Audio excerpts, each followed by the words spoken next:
৩০ বছর, মাত্র ৩০টা বছর। মানব ইতিহাসের বিশাল প্রেক্ষাপটে এটি যেন একটি হৃৎস্পন্দনের মতো। অথচ চোখের পলকে এমন কিছু ঘটে গেছে, এমন কিছু যা এত গভীর, এত আমূল পরিবর্তনকারী যে এটি আমাদের অস্তিত্বকেই নতুন করে সাজিয়েছে। এটি কোনো যুদ্ধ ছিল না, কিংবা রক্ত আর আগুনের কোনো বিপ্লবও ছিল না। এটি ছিল তথ্যের বিপ্লব, সংযুক্তির বিপ্লব, বিশুদ্ধ, অকপট মানব উদ্ভাবনের বিপ্লব। আমরা অবশ্যই ইন্টারনেটের কথা বলছি। মনে আছে ইন্টারনেটবিহীন একটি ওয়ার্ল্ড? আমাদের অনেকের কাছেই এটি একটি ডিস্টেন্ট মেমোরি, প্রায় এলিয়েন। এমন একটি সময়ে যখন জ্ঞান বইয়ের পাতায় আবদ্ধ ছিল, খবর আসত দিনে একবার, এবং সাগর পাড়ের প্রিয়জনের সাথে কথা বলার মানে ছিল কর্কশ ফোন লাইন আর ব্যয়বহুল কল। এটি ছিল ধৈর্যের ওয়ার্ল্ড, অপেক্ষার ওয়ার্ল্ড, কখনো কখনো সত্যি একাকী বোধ করার ওয়ার্ল্ড। স্বপ্ন আকার নিচ্ছিল একটি নেটওয়ার্ক, কম্পিউটারগুলোর একে অপরের সাথে কথা বলার, ডেটা শেয়ার করার, কোলাবোরেট করার একটি উপায়। এটি শুরু হয়েছিল অনেক গ্রেট জিনিস যেমন হয় একটি ফিসফাসের সাথে, একটি প্রজেক্ট যা প্রয়োজনের তাগিদে জন্ম নিয়েছিল, কৌতূহল থেকে এবং শেয়ার করার ও শেখার মৌলিক মানব আকাঙ্ক্ষা থেকে। আরপানেট এর পূর্বসূরি ভিত্তি স্থাপন করেছিল, এই ধারণার একটি প্রমাণ যে তথ্য যখন শেয়ার করা হয় তখন তার শক্তি বহুগুণ বেড়ে যায়। তারপর ১৯৮০ দশকের শেষের দিকে সত্যিই রিমার্কেবল কিছু একত্রিত হতে শুরু করে। সার্নে, ইউরোপিয়ান অর্গানাইজেশন ফর নিউক্লিয়ার রিসার্চের British computer scientist Tim Berners Lee ওর একটি ভিশন ছিল। তিনি এমন একটি সিস্টেম দেখেছিলেন যেখানে বিজ্ঞানীরা সহজেই ডকুমেন্টস শেয়ার করতে পারবেন, যেখানে তথ্য তালাবদ্ধ না থেকে অবাধে প্রবাহিত হবে, যে কেউ যে কোনো জায়গায় তাৎক্ষণিকভাবে অ্যাক্সেস করতে পারবে।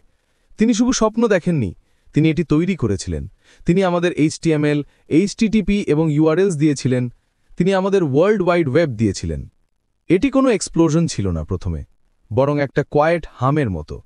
কিছু ডেডিকেটেড ইন্ডিভিজুয়াল, এই নতুন ডিজিটাল ফ্রন্টিয়ারের পায়োনিয়াররা এই নেসেন্ট ওয়েবটিকে এক্সপ্লোর করতে শুরু করেন। তারা সাধারণ পেজেস তৈরি করেন, একাডেমিক পেপার শেয়ার করেন এবং রুডিমেন্টারি ইমেল পাঠান। এটি ক্লাঙ্কি ছিল, স্লো ছিল এবং অনভিজ্ঞদের কাছে সম্পূর্ণরূপে ব্যাফলিং ছিল। কিন্তু তারপর কিছু একটা বদলে গেল ৯০-এর দশকের শুরু থেকে মাঝামাঝি সময়। ডায়াল-আপের শব্দ, সেই অবিস্মরণীয় স্ক্রিচ আর ওয়াইন, ডিজিটাল হ্যান্ডশেক যা সংযোগের ঘোষণা দিত। অনেকের কাছেই এটি ছিল এই নতুন ডাইমেনশনে তাদের প্রথম ঝলক। হঠাৎ করেই সম্ভাবনার এক ওয়ার্ল্ড খুলে গেল। ইমেল একটি লাইফলাইন হয়ে উঠল, এমন দূরত্বে পরিবার এবং বন্ধুদের সংযুক্ত করল যা একসময় অবিশ্বাস্য মনে হতো। আপনি প্রায় যে কোনো বিষয়ে তথ্য খুঁজে পেতে পারতেন, অবস্কিওর হবি থেকে মেডিকেল অ্যাডভাইস পর্যন্ত কয়েকটি ক্লিকেই। এটি জাদুর মতো মনে হয়েছিল। আর্লি ওয়েব ছিল একটা ওয়াইল্ড, আনটেমড প্লেস। ব্যক্তিগত হোম পেজেসগুলো প্রায়শই অ্যানিমেটেড জিফ এবং উজ্জ্বল, বিপরীত রং দিয়ে সজ্জিত ইন্ডিভিজুয়াল এক্সপ্রেশনের একটি প্রমাণ ছিল। চ্যাটরুমগুলো অ্যাননিমাস কনভারসেশনে বাজিং করত, এমন কমিউনিটি তৈরি করত যেখানে আগে কোনো অস্তিত্বই ছিল না। এটি র ছিল, আনফিল্টার্ড ছিল এবং সম্পূর্ণরূপে এক্সিলারেটিং ছিল। এটি মেসি ছিল, ইয়েস, কিন্তু এটি অ্যালাইভ ছিল। ব্যবসা বাণিজ্য প্রথমে স্কেপটিক্যাল হলেও মনোযোগ দিতে শুরু করে। তারা কেবল যোগাযোগের জন্য নয়, কমার্সের জন্য এর সম্ভাবনা দেখতে পায়। ১৯৯০-এর দশকের শেষের দিকে ডটকম বুম আসে, উচ্চাকাঙ্ক্ষা এবং বিনিয়োগের একটি ঘূর্ণিবায়ু। রাতারাতি কোম্পানিগুলো গজে ওঠে, বই বিক্রি থেকে পেট সাপ্লাইজ পর্যন্ত সবকিছুতে বিপ্লব ঘটানোর প্রতিশ্রুতি দেয়।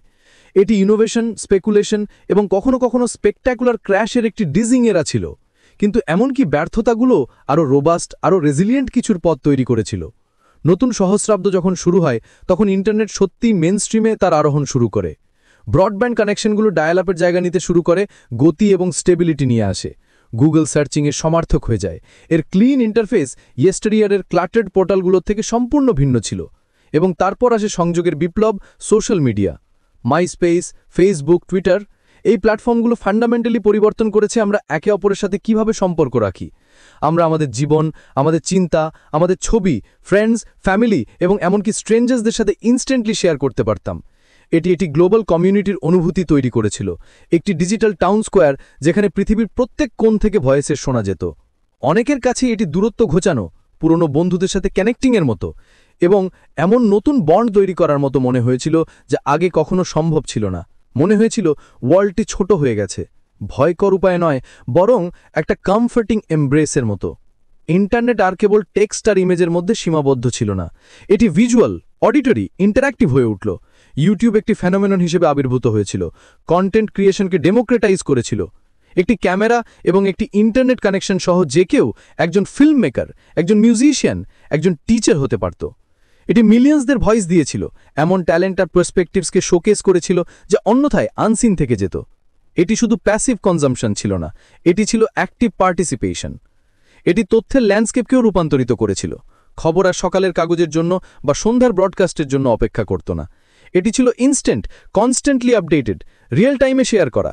এর সুদূর প্রসারী প্রভাব ছিল, সিটিজেন জার্নালিজমকে জন্ম দিয়েছিল, লোকেদের ঘটনাগুলো ঘটে যাবার সময় রিপোর্টিং করার সুযোগ দিয়েছিল। এটি আমাদের গ্লোবাল অ্যাফেয়ার্সে অভূতপূর্ব অ্যাক্সেস দিয়েছিল, পৃথিবীর প্রত্যেকটি কন্টিনেন্ট থেকে স্টোরিজগুলোর আরও কাছে নিয়ে গিয়েছিল। কিন্তু এই গতি আসার সাথে একটা নতুন দায়িত্ব এসেছিল, ডিসার্ন করার, প্রশ্ন করার, তথ্যের টরেন্ট সম্পর্কে ক্রিটিক্যালি চিন্তা করার। এবং তারপর ছিল কমার্স। অনলাইন শপিং একসময় নভেলটি হলেও জীবনের একটা অংশ হয়ে গেল। বই থেকে গ্রোসারিজ, পোশাক থেকে গাড়ি পর্যন্ত প্রায় যে কোনো কিছু কয়েকটি ক্লিকেই কেনা এবং বেচা করা যেতে পারত। এটি নতুন ইন্ডাস্ট্রি তৈরি করেছিল, স্মল বিজনেসগুলোকে গ্লোবাল অডিয়েন্সের কাছে পৌঁছানোর ক্ষমতা দিয়েছিল এবং কনজিউমারিজমের সাথে আমাদের সম্পর্ককে ফান্ডামেন্টালি পরিবর্তন করেছিল। সুবিধাগুলো অনিবার্য ছিল, আমাদের সময় বাঁচিয়েছিল, ভাস্ট চয়েস অফার করেছিল এবং পৃথিবীর বাজারগুলোকে আমাদের ফিঙ্গার টিপসে এনেছিল। ইন্টারনেট শুধু এন্টারটেনমেন্ট বা শপিংয়ের জন্য ছিল না, এটি এডুকেশন, হেলথ কেয়ার, ইনোভেশনের জন্য একটি পাওয়ারফুল টুল হয়ে উঠেছিল। অনলাইন কোর্সগুলো এমন মিলিয়ন্সদের জন্য শেখা অ্যাক্সেসিবল করেছিল যাদের অন্যথায় সুযোগ নাও হতে পারত। টেলিমেডিসিন ভৌগোলিক ব্যবধান পূরণ করেছিল, রিমোট এরিয়াতে এক্সপার্ট কেয়ার গিয়েছিল। বিজ্ঞানীরা গ্লোবাল চ্যালেঞ্জ নিয়ে কোলাবোরেট করেছিলেন, রিয়েল টাইমে ডেটা আর ইনসাইট শেয়ার করেছিলেন। এটি হিউম্যান এফোর্টের প্রায় সমস্ত ক্ষেত্রে প্রোগ্রেসকে অ্যাক্সেলারেট করেছিল। গত দশকে ইন্টারনেট আর ডেস্কটপে বসে থাকার মতো ছিল না, বরং আমাদের পকেটে এটির সাথে বেঁচে থাকার মতো ছিল। স্মার্টফোনগুলো তাদের টাচস্ক্রিন এবং পাওয়ারফুল প্রসেসরের সহ ইন্টারনেটকে ট্রুলি মোবাইল, ট্রুলি পার্সোনাল করেছিল। কল্পনা করা যায় এমন কিছুর জন্য ডেইলি টাস্কগুলোকে রূপান্তরিত করেছিল। ট্রাফিক ন্যাভিগেশন থেকে ফাইন্যান্স ম্যানেজমেন্ট, খাবার অর্ডার করা থেকে মিউজিক শোনা পর্যন্ত। আমাদের ডিজিটাল লাইফগুলো আমাদের ফিজিক্যাল লাইফগুলোর সাথে সিমলেসলি ইন্টারভিউড হয়ে গিয়েছিল। কিন্তু ইন্টারনেটের প্রভাব কেবল সুবিধা এবং তথ্যের বাইরেও প্রসারিত। এটি সোশ্যাল চেঞ্জের জন্য একটি ক্যাটালিস্ট হয়েছিল, অ্যাক্টিভিজমের জন্য একটি প্ল্যাটফর্ম হয়েছিল, এম্পাওয়ারমেন্টের জন্য একটি টুল হয়েছিল। মার্জিনালাইজড ভয়েসগুলো একটা মেগাফোন খুঁজে পেয়েছিল, সোশ্যাল মুভমেন্টগুলো ট্র্যাকশন লাভ করেছিল, ক্রস বর্ডার জুড়ে মানুষকে অর্গানাইজ আর মোবিলাইজ করেছিল। এটি অর্ডিনারি ইন্ডিভিজুয়ালদের প্রভাবিত করার, এডুকেট করার, চেঞ্জ দাবি করার ক্ষমতা দিয়েছিল। এটি আমাদের সংযুক্ত মানবতার কালেকটিভ স্ট্রেংথ দেখিয়েছিল। অবশ্যই এমন ইমেন্স পাওয়ারের সাথে জটিলতাও আসে। ইন্টারনেট যে কোনো টুলের মতোই মানবতাকেই প্রতিফলিত করে, এর ব্রিলিয়েন্স এবং এর ফ্লজ। আমরা প্রাইভেসি, সিকিউরিটি এবং মিস ইনফরমেশন ছড়ানোর মতো বিষয় নিয়ে হিমশিম খেয়েছি। সোশ্যাল মিডিয়ার ইকো চেম্বারগুলো, সাইবার বুলিংয়ের উত্থান, কনস্ট্যান্ট কানেকশনের অ্যাডিকটিভ নেচার, এগুলো নতুন চ্যালেঞ্জ হয়ে উঠেছে, আমাদের ডিজিটাল এভলিউশনের নতুন দিক যা আমাদের ন্যাভিগেট করতে হবে। তবুও এই চ্যালেঞ্জগুলো সত্ত্বেও মৌলিক সত্যটি রয়ে গেছে, ইন্টারনেট অসংখ্যভাবে আমাদের বিশ্বকে ভালোর জন্য অপরিবর্তনীয়ভাবে পরিবর্তন করেছে। এটি তথ্যকে ডেমোক্রেটাইজ করেছে, ইন্ডিভিজুয়ালদের ক্ষমতা দিয়েছে এবং আমাদের সংযুক্ত করেছে যা একসময় অকল্পনীয় ছিল। এটি দূরত্ব কমিয়েছে, দিগন্ত প্রসারিত করেছে এবং গ্লোবাল কমিউনিটির একটা স্পার্ক জ্বালিয়েছে। বৈজ্ঞানিক ল্যাবগুলোতে সেই প্রাথমিক ফিসফাস থেকে শুরু করে আমাদের পকেটের ওভার পাওয়ার পর্যন্ত ইন্টারনেটের ৩ দশকের যাত্রা অসাধারণ কিছু ছাড়া আর কিছুই নয়। এটি মানব উদ্ভাবনের একটি গল্প, নিরন্তর কৌতূহলের একটি গল্প এবং সংযোগ স্থাপন, ভাগ করা এবং বোঝার গভীর আকাঙ্ক্ষার একটি গল্প। এটি এমন একটি গল্প যা প্রতিদিন, প্রতি মুহূর্তে উন্মোচিত হচ্ছে, আমাদের বর্তমানকে রূপ দিচ্ছে এবং আমাদের ভবিষ্যৎকে সংজ্ঞায়িত করছে। আমরা এখন ক্রসরোডসে দাঁড়িয়ে আছি। এই ইনক্রেডিবল টুল আমাদের জন্য, আমাদের ছেলে মেয়েদের জন্য এবং আগত জেনারেশনের জন্য কি অর্থ বহন করে তা সংজ্ঞায়িত করে চলেছি। ইন্টারনেট শুধু একটি টেকনোলজি নয়, এটি একটি লিভিং, ব্রিদিং প্রমাণ যে আমরা যখন কানেক্ট করি, যখন শেয়ার করি, যখন আমরা সীমাবদ্ধতা ছাড়া একটি ওয়ার্ল্ডের স্বপ্ন দেখতে সাহস করি, তখন আমরা কি অর্জন করতে পারি। আর সেটাই সংক্ষেপে এর সবচেয়ে গভীর লেগেসি।